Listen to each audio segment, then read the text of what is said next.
Hello, young ceramic art students. Today I'm going to teach you how to make a coil pot.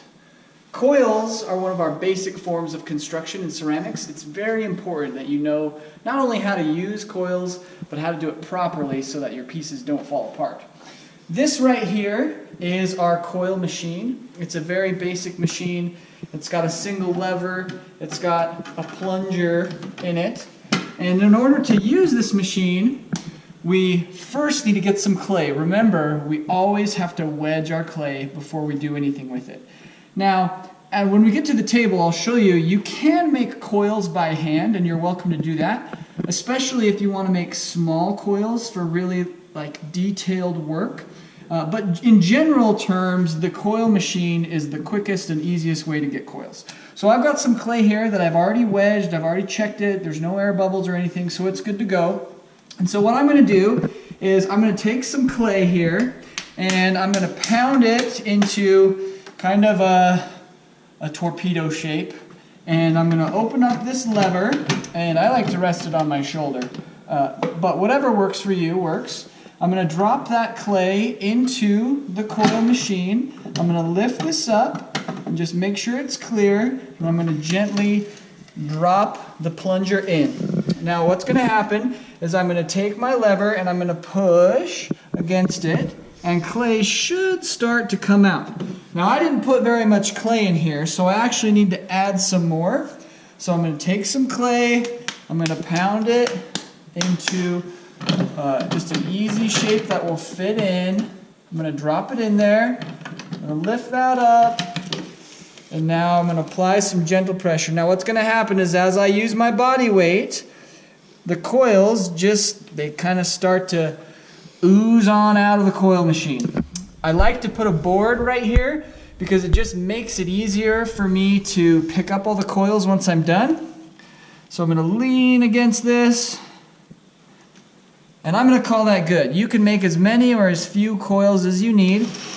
Now that they've all sat on the board, I can just pick that up and bring it over to where I'm working. So this right here is going to be my little workstation.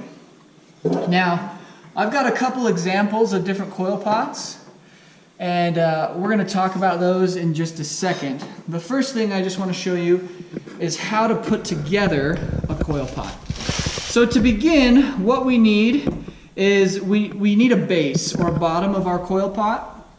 And there's two different ways that you can start the base of a coil pot. You can just flatten out a piece of clay, okay? You could roll it out in our slab roller, which we'll have another clip for if you don't know how to use a slab roller.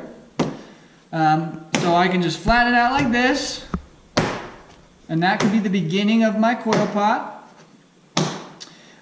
If I wanted to do something different, I could also just take a piece of coil itself, and I could gently roll it together like this and just add more where I need, and then I can smooth that all together. That could be my base of my coil pot.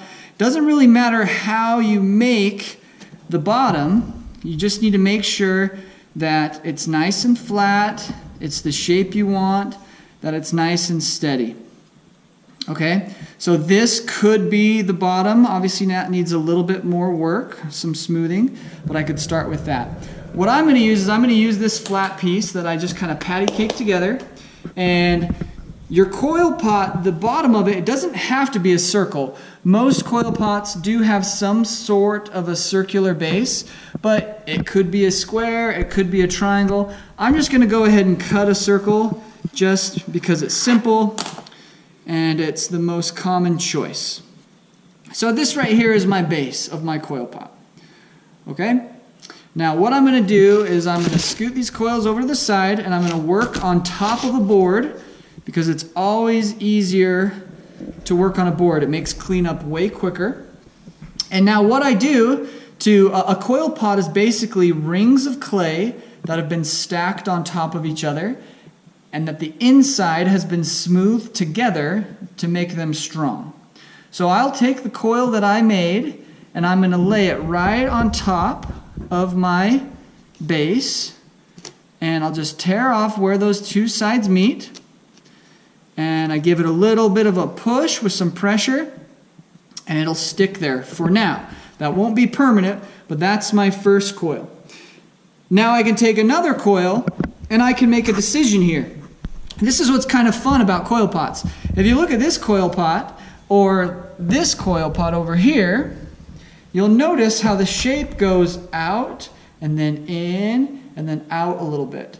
That's really simple to do that. All you have to do is you have to make the decision. If you want your coil pot to go straight up, then you're going to stack your coils so that they go right on top of each other. So just imagine those go all the way around. And then the coil pot goes up. If I want my coil pot to go out like this, then what I do is I stack my coils slightly on the outside of each other, and they'll go out. If I want my coil pot to go in, I stack the coils slightly on the inside of each other, and you'll notice how that slants in. So the direction of your coil pot is up to you. You can do all sorts of different shapes and designs. As we stack our coils, now I'm just going to go straight up, and I'm only going to do halfway so that you can see the interior here. As we go straight up, we only want to stack 2 or 3 coils at a time, because after we have 2 or 3 coils, then we need to smooth all of the interior coils together. The reason why that's important is if we don't smooth together the inside, then what happens is that there's nothing actually holding the coils to each other. And when the clay dries, then they fall apart. So how we do this is we take our finger, whatever works, I use my thumb, you start at the top and you apply just gentle pressure. I like to keep a thumb or a palm on the back side, and you just press down and smooth all of those coils into each other. Okay, just like that. So you can see how now that's totally smooth compared to that where you can see that dark line. So if I wanted to smooth that, I'd apply the same pressure. Okay, so you have to smooth your coil pot completely on the interior. What I don't recommend doing is trying to build the whole thing first and then somehow try and smooth it all out. It's very difficult. You'll probably end up breaking your artwork. So what you want to do is only go 2 or 3 coils at a time. After you have, I'll go ahead and add a row of coils. Okay. After you have smoothed the interior of your piece, that'll mean that it's nice and strong, it's nice and sturdy. But what it doesn't solve the issue of is the exterior, right? The outside of your coil pot has a lot of cracks, it has a lot of boogers, has a lot of, dings and dents in it. So what we'll need to do is most likely you'll actually have to wait till the following class period to start smoothing this out. And it's the same process, but you slowly use your finger and you begin to smooth out all of those little cracks and imperfections. Okay, and so I work here on the edge. You can use tools. If you take the handle of a needle tool and you apply just a gentle pressure and press into that seam right there, it'll blend that clay together and make it nice and smooth, and then you can go back and you can start to see how even though my clay right now is a little sticky, it's starting to look a lot better. And that'll be easier after you wait maybe to the next class. One other thing that you have to know about a coil pot is, especially these examples of coil pots over here that are a little more complicated. This is using some vertical coils and all sorts of decorative coils. It probably will take a little bit of time. And so anytime that you have to use more than one class period to make your coil pot, you're going to have to be especially careful when you're adding fresh clay that you've made that day to clay that was made the class before. So let's say I worked on this all class period, I wrapped it up in a bag, I put it back in our storage cupboards. Then the next class period I wanted to keep working on it. So I'd take it out, I'd unwrap the bag, I'd take out my clay, and that clay from last class would be a little bit harder.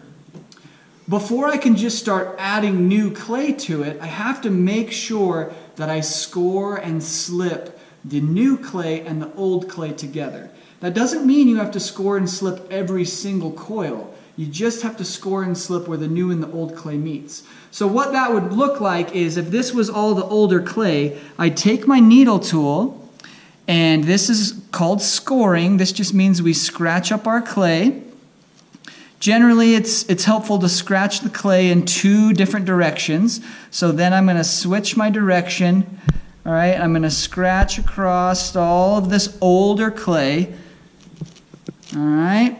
Then I'm going to take a sponge with a little bit of water, and I'm going to fill that up with water. You don't need a ton, just enough that you can see that there's some moisture in there.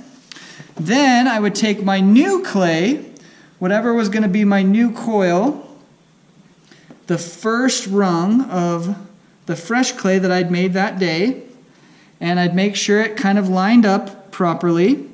And then I'd flip that over, and I'd scratch or score that. Okay, and I'd go all the way around. Now, you need enough lines that you can get a good amount of water in there. You don't want to just do 2 or 3 lines. That's not going to be enough. So you want to scratch it up really well. Okay, make sure we're going in a couple of different directions.